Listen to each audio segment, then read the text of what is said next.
¿Qué tal, Gires? Oye, pues, hijo de su maíz, o sea, se ha puesto intenso el tema de este Rocha. No sé si nos quieras dar un poquito de contexto de quién es Rocha y de los escándalos que hay para la comunidad que no entiende o no sabe, pues, qué está pasando en México en ese tema. Pero este Rocha es un gobernador, actualmente todavía es gobernador, aunque es con licencia, Sí, ¿no? es gobernador con licencia. O sea, que no está en funciones, ¿no? Así es. Y tiene una acusación o tiene una serie de acusaciones o sospechas de que, me parece hasta que por ahí algo ahí de la Interpol y cosas así. O sea, No como tal. bueno, Ojo.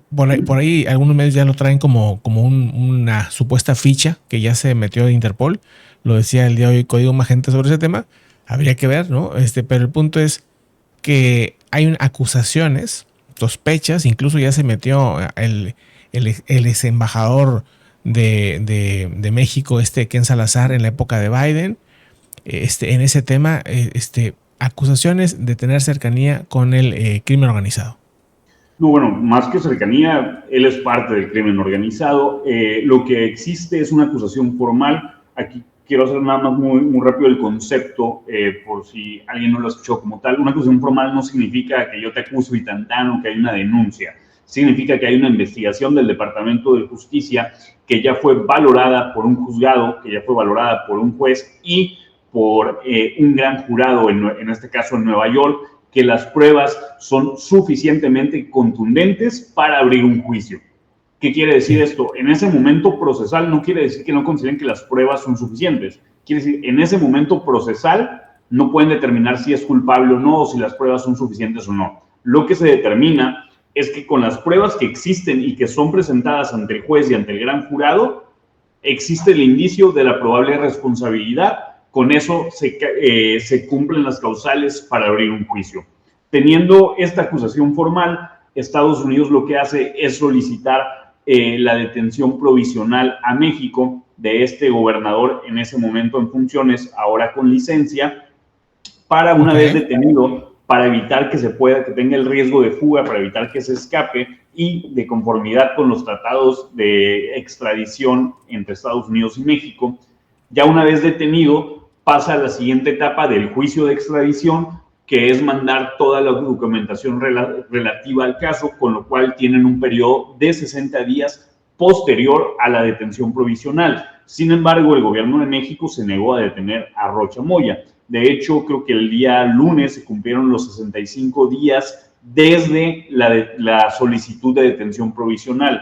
Esto no es el periodo de tiempo que te comentaba de 60 días, eso es posterior a la detención. Y comento esto o hago un énfasis porque ha habido una distorsión de la información, tanto por medios de comunicación que a lo mejor pues, no revisaron el tratado de extradición, que es lo que dice puntualmente, como también por el propio gobierno, que ha querido hacer de esto un enredo donde no hay un enredo.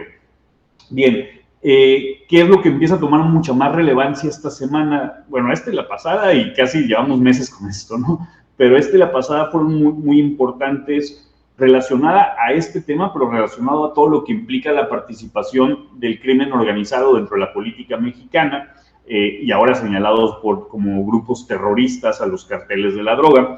Primero porque se va a conocer el día lunes que el fundador, uno de los fundadores del cartel de Sinaloa, el Mayo Zambada, que es uno de los principales narcotraficantes, nunca había sido detenido, que nunca se le había ni siquiera intentado detener en todos los gobiernos que ha habido en nuestro país, pues bueno, él ya acepta la cadena perpetua. ¿Qué significa esto? Que no va a haber un juicio. Ojo, él está solicitando que se mejoren las condiciones de encarcelamiento, que no se lleve a una prisión de máxima seguridad como la del Chapo Guzmán, pero al mismo tiempo está solicitando que tenga una atención médica de acuerdo a las necesidades que él tiene, tanto por la edad como por unas enfermedades crónicas que padece. Para llegar a esto, lo que te está diciendo es que hay un acuerdo, que hay un Ajá. acuerdo con las autoridades de Estados Unidos. ¿Qué significa un acuerdo? Si le cumplen esto, el 20 de julio va a ser la sentencia. Si él termina en una cárcel que no es de máxima seguridad, si él termina en una cárcel que no es la del Chapo Guzmán, donde él tenga permitido ver la luz del día y recibir atención médica de primera calidad, estás hablando que él ya puso a todos los políticos mexicanos del pasado y del presente. Supuestamente, que dicen, Gires, no sé qué opines, que este AMLO tendría pavor de lo que se vaya a decir por ahí, tanto lo del Mayo como lo del mismo Rocha. ¿Qué Eso es la parte tan de Ken implicado? Salazar. Ajá. O sea, La parte de Ken Salazar es lo que dice, porque va a sacar un libro en el que revela que supuestamente AMLO y obviamente algunos funcionarios de alto nivel tendrían pavor de lo que va a revelar Ken Salazar en su libro, que podría ser un escandalazo, ¿no, Gires? Ojo, al menos lo que se ha comentado por parte de Ken Salazar y por parte de algunos periodistas que ya acceden al libro, no es que el libro sea escandaloso. O sea, no es que el libro traiga una afirmación así de 8 columnas. Es que el libro lo que te señala es cuál es el personaje muy cercano a López Obrador, que es el que iba casi diario a Palacio Nacional, que es un gran empresario, todos suponemos que es Carlos Slim, donde Carlos Slim, suponiendo que sea él, eso ya hay que ver el libro, sí. Le dice y le comparte al embajador que está aterrado López Obrador por lo que va a hablar el Mayo Zambada y por lo que pueda hablar los Chapitos. Yeah. Ahora, ¿cuál es la parte que para mí tiene toda la credibilidad del mundo en lo que señala o probablemente señala Ken Salazar en su libro? La patética reacción que ha tenido el gobierno. El día de ayer dedicaron toda la mañanera, que es este programa de propaganda que hace el gobierno, a hablar sobre Ken Salazar, a decir que es un mentiroso, que incumplió la ley. Bueno, lo tacharon de todos los adjetivos que puedas saber. Hay que recordar que Ken Salazar no era el embajador de Trump, era el embajador de Biden. O sea, básicamente... Fue sumamente criticado. Fue sumamente criticado por Estados Unidos porque parecía más embajador de López Obrador que de Estados Unidos. Parecía que trabajaba para Obrador, o sea, se la pasaba dentro del Palacio Nacional y parecía como que era el vocero de AMLO, ¿no? En algún punto, o sea, sí era bien raro eso. Sí. Sí, o sea, a ver, estás hablando de un personaje, parte de su personalidad, es un personaje muy tibio, muy calmado. Ok, ahora es el enemigo público número 1. A ver, por favor. Claro. O sea, ahora sale ayer en esta conferencia, show de propaganda, para mí es la manera correcta de llamarlo, dice la presidenta, omite todo el tema de Rocha Moya, te presentan una información totalmente falaz, te presentan información en parte, por ejemplo, el caso de Ovidio, te inicia la cronología con el tema de Ovidio Guzmán. Ovidio Guzmán es uno de los hijos del Chapo, y te dicen, no, es que él fue arrestado tal día y fue extraditado a México. A ver, para empezar, pues no hablaron del Culiacanazo, donde López Obrador es quien lo suelta. Para empezar, y esto no lo dicen ni la oposición, ni los medios, ni lo digo yo, lo dijo el propio López Obrador, de que él mandó liberar a Ovidio Guzmán para evitar un conflicto dentro de Sinaloa. Esas fueron las palabras de López Obrador y para evitar muertes. Bien. Segundo, no fue extraditado, igual que los 102 narcotraficantes, no fueron extraditados. La extradición es un proceso judicial, tiene sus reglas, lleva sus partes que tienes que ir cumpliendo, ¿no? Y es algo similar o se puede asemejar a un juicio a tal grado que la persona que va a ser extraditada tiene la posibilidad de ampararse. Estos narcotraficantes no fueron extraditados, fueron expulsados, los subieron a un avión y se lo entregaron a Estados Unidos, punto. De ahí agarra el gobierno y te dice, no, dice, quienes sí negocian con los narcotraficantes es Estados Unidos.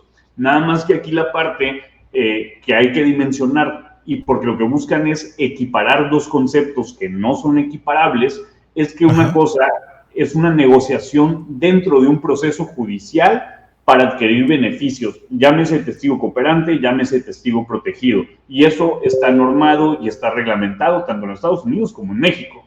Otra cosa son políticos negociando con el crimen organizado a cambio de dinero. No puedes equiparar la negociación que se hace en un proceso judicial para esclarecer los hechos y para llegar a los más altos niveles del poder y del narcotráfico, que en este caso son los políticos, a lo que pueda hacer un diputado, un senador o un gobernador o un alcalde negociando con el jefe de plaza para que le lleven votos, para que le financien la campaña, etcétera. O sea, esas son las diferencias y que se busca muy malintencionadamente confundir a la opinión pública. Luego, todos estos temas los fue evadiendo la presidenta, diciendo, no, bueno, es que la fiscalía va a hablar de ello. El día de ayer, eso que te comento fue antier, el día de ayer sale la conferencia de prensa de la Fiscalía General de la República, vuelve a decir la misma letanía sin decir nada, pero evita dos temas. Bueno, primero dicen que lo de Ken Salazar, que es violatorio a la soberanía, el típico discurso, violatorio a la Constitución, a tratados internacionales, bueno, violatorio prácticamente a todo, pero dicen que no van a hacer absolutamente nada. O sea, y dicen, ¿sabes qué? No. Le pregunto a un periodista, oye, pues van a presentar alguna denuncia, a ver algún proceso. Le dicen, no vamos a hacer nada. ¿Por qué? Porque si llevan a proceso a Ken Salazar, pues entonces van a tener que hablar. Pues claro. Y eso es lo que no se quiere, porque esto que estamos viendo no es una contestación a Estados Unidos. Eso que estamos viendo es un mensaje dirigido al voto duro del gobierno actual, justamente para que crean y se compren la narrativa oficial. Ahora, no les interesa en lo más mínimo que haya un litigio donde se ponga en tela de juicio lo que ha dicho o lo que no ha dicho Ken Salazar. Ahora vamos a ver cómo se van dando las respuestas. Por otro lado, la intervención del FBI. Creo que absolutamente todos teníamos claro que había una participación de los Estados Unidos, porque por sentido común, el hecho de que el Chapito pueda aterrizar, Joaquín Guzmán, el hijo del Chapo Guzmán, pueda aterrizar un avión en Estados Unidos sin ningún problema y entregue al Mayo Zambada, y a los días, cuando ya tienen a Ovidio, puedan meter a toda su familia y les den residencia y no pasen, pues obviamente hay un acuerdo. O sea, creo que no hay que ser un genio. Quizá lo que México no esperaba es que Estados Unidos, o específicamente el FBI, le diera la información a un periodista y lo hiciera público. Y eso es un mensaje durísimo que hace los Estados Unidos, o que hace el FBI específicamente, para golpear a México y para golpear al gobierno mexicano, no a los mexicanos como tal. Ahora, otro tema que va junto con pegado y que también fue omitido casualmente, y esto lo pongo entrecomillado, son las declaraciones del abogado del Chapo Guzmán, que no son cualquier cosa. El abogado del Chapo Guzmán señala haber entregado una lista con 32 políticos del pasado, del periodo específicamente de Enrique Peña Nieto, de Andrés Manuel López Obrador y de la actual administración, vinculados al cartel de Sinaloa. Y dice que entrega las pruebas, audios, videos y cuanta cosa al gobierno de México, a la Secretaría de Gobernación, a la Secretaría de Seguridad Pública y a la Fiscalía General de la República. Y como no hicieron absolutamente nada, y como ha recibido amenazas constantes y le mataron a un cercano y varias cosas que denuncia, dice, bueno, pues yo me voy a Washington y le voy a presentar esto a la justicia de los Estados Unidos, porque son 32 perfiles distintos, porque ya mataron a 3, eran 35 originalmente, distintos a los que ya presentó la justicia de Estados Unidos como señalados o como acusados formalmente. O sea, a ver, todo eso que está pasando no es cualquier cosa. O sea, y si te fijas, desde el momento uno en que se nombran a los carteles de la droga como entidades terroristas, ha habido un increciendo en la presión, en los temas que han ido saliendo, pero también hay que entender que muchos de estos políticos, al menos en los trascendidos que ha habido en medios en Estados Unidos, como el New York Times, y que hemos visto a lo largo de los últimos años, que la mayor comunicación que ha habido de la administración Trump ha sido por filtraciones a medios, llámese Irán, llámese Rusia, llámese lo que se llame, ha sido de cómo están cooperando distintos políticos del gobierno actual con las autoridades de los Estados Unidos, y lo cual hace todo el sentido del mundo.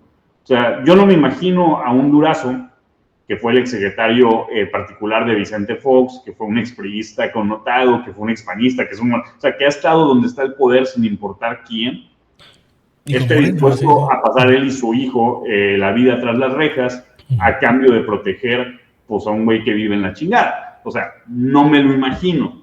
No me imagino en el caso de Marina del Pilar, que eso me parece las cosas más aberrantes. Marina del Pilar es la gobernadora de Baja California, se hace pública una llamada de ella con gestores del FBI. En la llamada, ella admite, que está haciendo negociaciones con departamentos distintos de los Estados Unidos. En la llamada dice tener un abogado que es exfiscal de Miami, que dice que viene una vez al mes a Baja California a atender su tema y que te habla como que ya tiene bastante tiempo con él. A eso lo puedes deducir de la llamada, ella reconoce la legitimidad de la llamada, pero ahora dice que no, que ella no le pagó al abogado, que simplemente fue una consulta gratuita que el abogado le hace, porque seguramente el exfiscal de Miami va a venir de Miami a Baja California una vez al mes a decirle a la gobernadora, déjame te ayudo con un caso migratorio, con un caso administrativo, cuando es un especialista en lavado de dinero. O sea, a mí lo que y esto sí, se me sale la víscera, lo que me molesta es cómo nos quieren ver la cara de idiotas. O sea, a ver, por favor. Ahora. Bueno, y fíjense, entonces tenemos ahí que si la gobernadora de Baja California, que si el de Sinaloa, con licencia ahora, hay personajes pues en otros estados también, en Tamaulipas o en alguna otra región del norte o del centro también. A ver, de los que ahorita han trascendido en medios, sí. O sea, en Estados Unidos, de que serían informantes, sería el de Tamaulipas, sería el de Sonora y la de Baja California. Okay. Que serían los que hay confirmación entrecomillado, o sea, lo pongo entrecomillado porque, a ver, tenemos la aceptación de la llamada donde prácticamente lo está diciendo. Sí. Pero no ha salido ella a decir que sí, ni ha salido Estados Unidos a decir que sí. No hay una confirmación oficial. Y en el caso bueno, sí. Hay casos donde se puede especular, que es el caso de Sonora y es el caso de Tamaulipas. ¿Por qué? Porque tiene un visado especial. Y este visado especial, por lo regular, se le da a testigos cooperantes. Ahora, puede haber otra circunstancia, casualidad.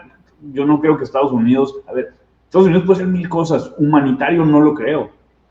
Ahora, si creemos que Estados Unidos es súper humanitario, súper buena onda, oye, sí te estoy investigando, pero pásale, no importa, para que te atiendas. Bueno, a ver, está bien. Vamos a creer que son bien humanitarios. Entonces, no se puede confirmar esa parte, ¿no? Yeah. Ahora, lo que están hablando... Y es cuando empiezas como a unir piezas de rompecabezas, ¿no? Que acaba de salir del Departamento del Tesoro. Acaban de sancionar a 2 personas, a 9 empresas ligadas al huachicol fiscal, que son parte del cartel Jalisco Nueva Generación, y en el comunicado del Departamento del Tesoro te dice que de acuerdo a las investigaciones que ellos realizan, el dinero producto de estos delitos se utiliza para financiar campañas de políticos corruptos que actualmente están en el poder y de medios de comunicación. Entonces, a ver, si no entendemos, o sea, hacia dónde está yendo, si no entendemos cómo se está armando toda esta investigación, estamos quizá y seguramente en los próximos años ante los juicios más grandes en la historia que ha habido. O sea, sí se está viendo una operación que va contra el mecanismo completo. Y ojo, esto no implica a Morena únicamente. No. Eso te va a implicar a los gobiernos prácticamente de atrás hasta donde quieras, hasta el presente. Y esto trasciende partidos, y esto trasciende gobiernos, y trasciende a los políticos que vemos como las cabezas, porque seguramente ellos son marionetas de los que realmente operan estos temas, y de los que realmente tienen un control mucho mayor y tienen un control transeccional.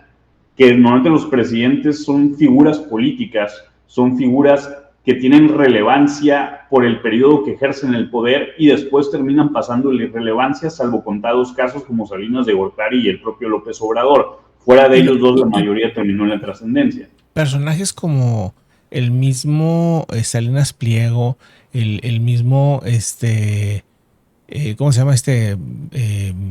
Slim, o sea, estos mega empresarios que también han estado cerca de la política. O sea, hay que recordar pues la cercanía que llegó a tener Salinas Pliego con AMLO directamente. Digo, ahorita son enemigos, pero en su momento pues fueron muy cercanos. Fue el que hizo el proyecto de nación de López Obrador. El proyecto de nación, exactamente. O sea, ¿hasta dónde estos empresarios podrían estar implicados? O sea, ¿se han puesto en esas listas o estos no aparecen, estos personajes? O sea... Hasta ahorita el único empresario que aparece es Poncho Romo. Poncho Romo, sí. Por el tema de lavado de dinero a través de su casa de bolsa, sí. La cual pues no solamente fue sancionada, sino fue cerrada tanto en México como en Estados Unidos. El propio documento del Departamento del Tesoro te dice que toda esta investigación la hicieron junto con la UIF y junto con la Fiscalía General de la República. O sea, que estas incongruencias que empiezan a chocar una y otra vez. Ahora que se da a conocer el tema de la intervención directa del FBI en la detención del Mayo o secuestro del Mayo, o como se le quiera llamar a lo que sucedió, pues ahora resulta que nos enteramos que fue México quien detuvo al piloto y después lo entregó a Estados Unidos, cuando México ahorita está exigiendo que qué pasó con el piloto. Pues tú lo entregaste.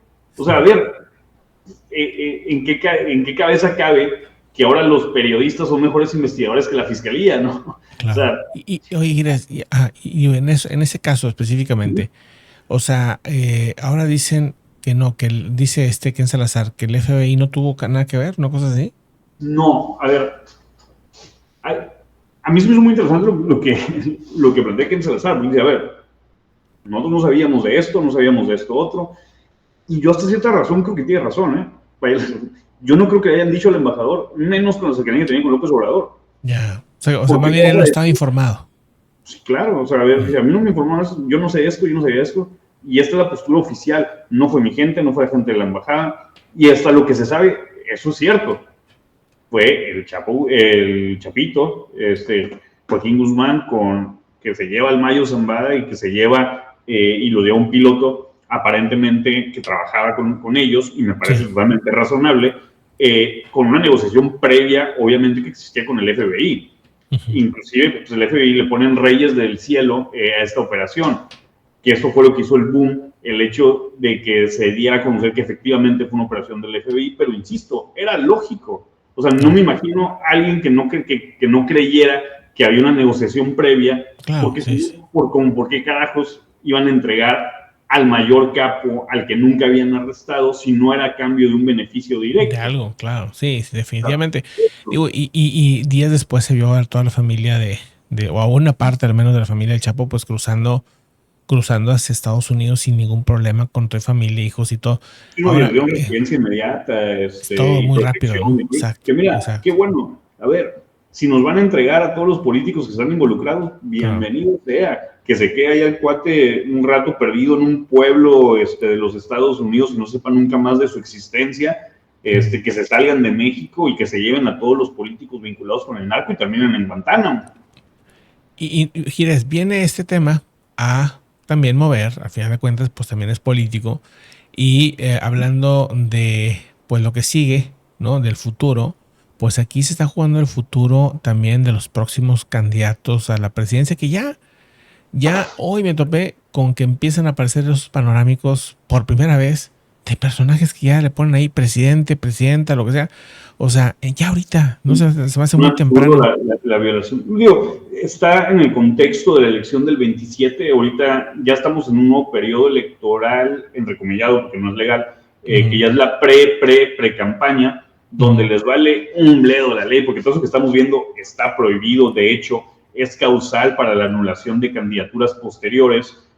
Sin embargo, pues ya la ley electoral es un chiste en México, al menos su aplicación. Ya hay un precedente por parte del Tribunal Electoral, que ahorita está cooptado totalmente por el gobierno, donde dice, como ahorita no están pidiendo el voto, pues pueden hacer lo que quieran, que es totalmente contrario a lo que te dice la ley, que es que no puede haber promoción personalizada para personas políticas que estén aspirando o que se sepa que estén aspirando a cargos públicos. Y hacen ahora una simulación de que son, ya lo hicieron todos los partidos, no nomás Morena, defensores de no sé qué, delegados, no sé qué, bueno, básicamente son las precampañas. O sea, digo, sí está bien lamentable eso, pero déjame cerrar esa parte con lo del Departamento del Tesoro. ¿De dónde sale ese dinero si ellos tienen prohibido financiarlo con dinero de los partidos o con dinero propio? ¿Quién está pagando esas campañas? ¿Quién paga esos espectaculares? A ver, Juan Pérez, que ya te tocó verlo, él por ley no puede pagarlo de su recurso, ni pagarlo del recurso del partido. ¿Quién lo pagó? Y bueno, Juan Pérez lo pagó porque lo pagó. ¿A cambio de qué? O sea, esos son los entramados de corrupción que hemos normalizado en nuestro país y que tristemente son parte de este gran problema que es el narcotráfico, que es el crimen organizado o ahora para los Estados Unidos, narcoterrorismo. Gires, pues está tremendo, pero yo creo que más o menos nos da una idea del enredo que se traen esos personajes. Y apenas inicia, ¿eh? Apenas está. Sí, y quien crea, igual que el tema pasado, ¿no? Por eso lo mencionaba con lo de México hace rato. Sí. Quien crea que esto va a cambiar porque Donald Trump pierda la elección intermedia o porque los demócratas lleguen al poder, simplemente hay que recordar que quien hace la operación de llevarse el Mayo Zambada sin consultarle a México fue Biden, fue en el gobierno. Fue el gobierno de Biden, sí. No les importa el Departamento de Justicia si está Trump, si está Biden, si esté quien esté. Esto es una operación que no nació ayer. Esto es una operación independiente de la administración Trump. Es una operación que cuando menos, y por el tipo de investigaciones que han presentado, cuando menos lleva 15 años haciéndose. Y estamos apenas conociendo la punta del iceberg.